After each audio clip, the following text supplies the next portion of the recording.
directrice, bonjour chers co-débatteurs. Je rappelle que vous êtes cadre de l'Union nationale congolaise, UNC en sigle. Nous sommes en train de parler de la révision de la Constitution que clame l'Union pour la démocratie et le progrès social, UDPS, qui est un parti membre de l'Union sacrée. Qu'est-ce que vous en pensez? Je vous remercie, madame. Je vous remercie aussi pour la qualité des invités. Merci. Puisqu'il y a excusez-moi certaines émissions qui font maintenant la honte de la citoyenneté dans cette ville. Mais quand je vois la qualité ici, je ne vois pas de Jobber et Joban. Alors, j'espère qu'on n'est pas en train de confondre Kabuya et l'UDPS. J'espère que Mousseme ne soutient pas la révision de la Constitution. Parce que je me rappelle qu'en 2016, nous avons été ici à la radio Sven, avec Mbata, avec Jolie, avec le prof Maindo, avec le prof Kalera. Nous avons fait le tour du pays. Ouais. Nous avons risqué nos vies pour dire non. Chemin de la paix. Non, mais puisque, prof Arnold Nyalma, puisque depuis que Augustin Kabuya s'élève pour clamer la révision de la Constitution, il n'a pas encore été contesté. Alors, il faut vous méfier de la communication de la diversion. Je suis heureux de rencontrer Zagabe. Ils ont fait la même chose par l'instant. Ils ont voulu pousser Kabila à l'erreur. Oui. Mais les garçons ont compris à la fin qu'ils n'avaient pas 15 hommes.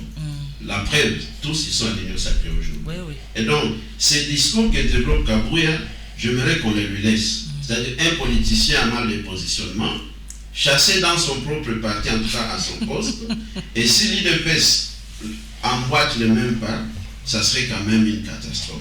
Parce que sachant les combats que l'UDPS a menés, et d'où vient le combat de la rupture. Je n'imagine pas qu'un tel débat vienne de l'UDPS. Prof Arnold Nyaluma, puisque vous êtes en train d'en parler, n'est-ce pas que Augustin Kabuya emboîte les pas au président de la République qui lui aussi a parlé du changement de la Constitution? Pourquoi vous voulez le séparer, faire comme si Kabuya n'est plus dans l'UDPS? Le président de la République ne peut pas parler du changement de la Constitution.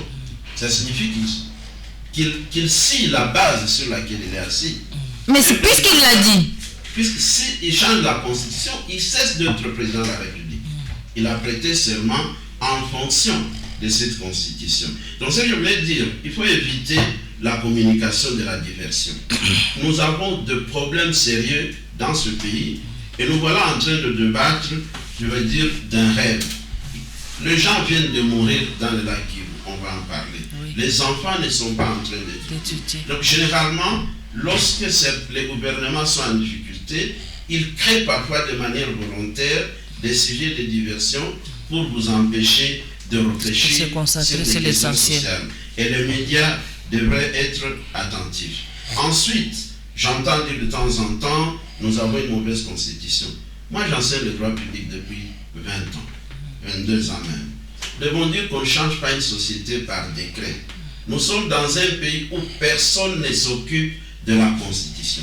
Comme le dit Njoli, une constitution sans constitutionnalisme. Donc si les enseignants ne sont pas payés, si les militaires ne sont pas payés, ce n'est pas en modifiant la constitution que ce problème va être réglé. Puisqu'au moment où nous parlons, il n'y a aucune autorité du chef de quartier au chef de l'État qui respecte la constitution. Donc même si nous avons de nouvelles dispositions, cela n'aura pas d'impact sur le fonctionnement social. Le premier rôle à faire, c'est de comprendre que nous avons un patrimoine commun, qu'on appelle Congo, et que ce ne sont pas les phrases qui sont rédigées dans la Constitution qui vont faire de route, mais plutôt la croyance réelle que nous dépendons tous de ce pays-là. Puisque nous avons aujourd'hui des gouvernants qui n'ont comme repère que leur propre famille, que leur propre poche, que leurs propres intérêts. Et là, je pense qu'on devrait avoir cela à l'esprit et ne pas nous laisser emballer. Ceci dit, je peux vous apaiser, madame la directrice, le contexte politique actuel ne permettra pas le changement de la Constitution. Même si quelqu'un pouvait rêver. J'aimerais qu'on se rappelle du contexte. Kabila a fait 18 ans au pouvoir. Il avait des armées fortes, notamment Zagabe, puisque quand nous avancions en train de marcher, il nous rappelait qu'ils ont encore d'autres commandes pour des gaz lacrymogènes. Ils ont même acheté des hélicoptères pour nous bombarder de l'eau chaude pendant les manifestations.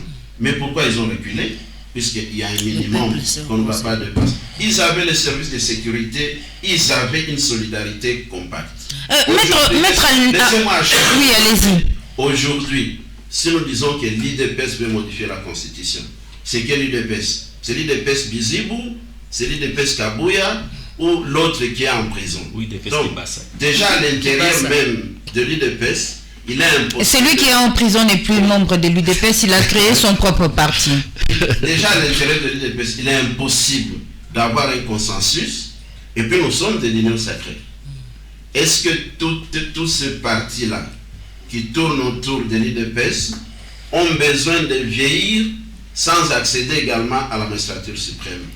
Est-ce que vous pensez qu'il est possible, après 2018, d'avoir 2028, d'avoir la même complicité qu'il y avait sous Kabila?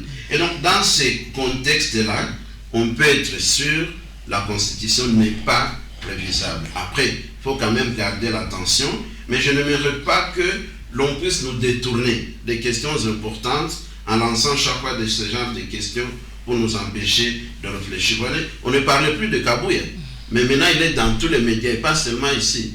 J'ai suivi hier sur RFI, on faisait le même commentaire, que 5 ans c'est pas beaucoup, parce qu'en 2 ans, on est en train de faire le gouvernement.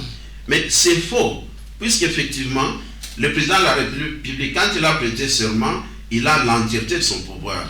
Et lorsqu'il n'y a pas encore un gouvernement, il est le seul maître à bord. C'est même le moment le plus approprié. Et donc il ne peut pas dire qu'il a géré 3 ans. Il a géré plutôt 2 ans, tout seul. Et les 3 ans ensuite, il gère avec le gouvernement. Et puis vous avez vu les profils de nos gouvernements, que ce soit sous Kabila, que ce soit sous Félix Tshisekedi. On a des premiers ministres qui ne pèsent pas, qui portent des mallettes, qui n'ont aucune décision. Et donc on ne peut pas dire... Mais pourquoi les premiers ministres n'ont pas de décision? Puisque le chef de l'État a besoin de diriger. Ça, c'était la grave erreur dans la coalition FCC-CACH. Si le FCC s'était comporté comme des républicains, on aurait un équilibre de pouvoir, c'est-à-dire un parlement qui agit. Mais vous aviez Mabunda, vous aviez Ilunga qui injuriait le chef de l'État, qui disait, bon, il a dit ça à l'étranger, on attend qu'il vienne le dire ici. Alors là, ça ne marche pas. Et il cherche alors un Samaloukonde qui se contente de ses émoluments, qui ne peut pas parler. On a une Judith qui est moins qu'une chef de classe, mais qui fait... Non, je ne parle pas de l'animatrice. Non, on connaît la première ministre Judith Suminwa. Ça permet au chef de l'État de gouverner de manière libre. Comme ça, et nous, comme population, nous disons, les répondants, que si ça ne marche pas, eh bien, il y a un seul, puisqu'on sent que c'est lui qui gouverne. Maintenant, il faut que ceux qui veulent les nuire en erreur le laissent se concentrer sur le besoin de la population. Merci beaucoup, Maître Arnold de Nyolunga. Nous allons prendre Oswald de Rubacha. Qu'est-ce que vous en pensez? La révision